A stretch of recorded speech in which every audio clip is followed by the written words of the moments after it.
Cleopatra, the last pharaoh of Egypt.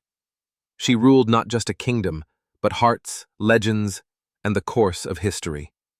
Cleopatra, a name whispered through the sands of time. But who was she really? A temptress? A queen? A survivor? This is not the Hollywood fantasy. This is the true story of the last pharaoh of Egypt. Born in 69 BC, Cleopatra VII was no ordinary princess.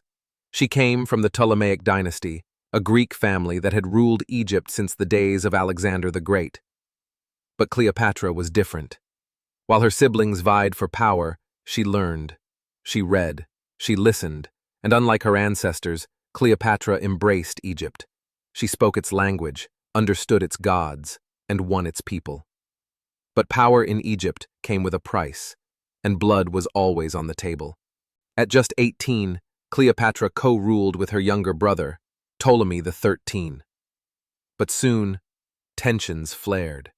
She was driven into exile, alone, betrayed, hunted. But Cleopatra did not break. She made a bold move. She sought help from the most powerful man in the world, Julius Caesar. Legend says she snuck into his palace, rolled inside a carpet.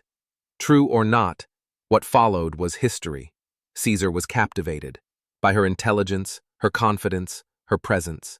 Together, they crushed her enemies. Cleopatra returned to the throne, not as a puppet, but as a queen. She gave birth to Caesar's son, Caesarion, and envisioned an empire reborn. But Rome is not easily tamed, and Caesar had his enemies too.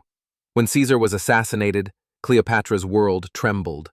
But fate offered her another partner, Mark Antony, a general, a politician, a man with power and ambition. Their alliance was more than romance, it was strategy. Together, they ruled the East. But in the West, Octavian, Caesar's heir, was rising, and he saw Cleopatra not as a queen, but as a threat. War erupted.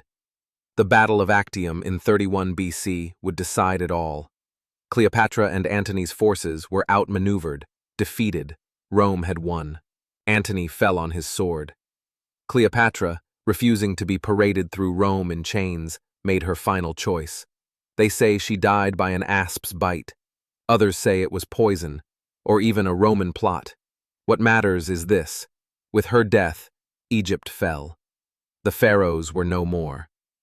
Cleopatra has been remembered as a seductress, a villain, a myth. But strip away the lies, and you find a ruler, a linguist, a strategist, a woman who defied two empires to save her own. In the end, Cleopatra wasn't just the last pharaoh of Egypt, she was Egypt. Centuries later, her legend still lives, not because of the men she loved, but because of the world she dared to challenge. This was Cleopatra. Don't forget to like, share, and subscribe for more untold history on When Starts.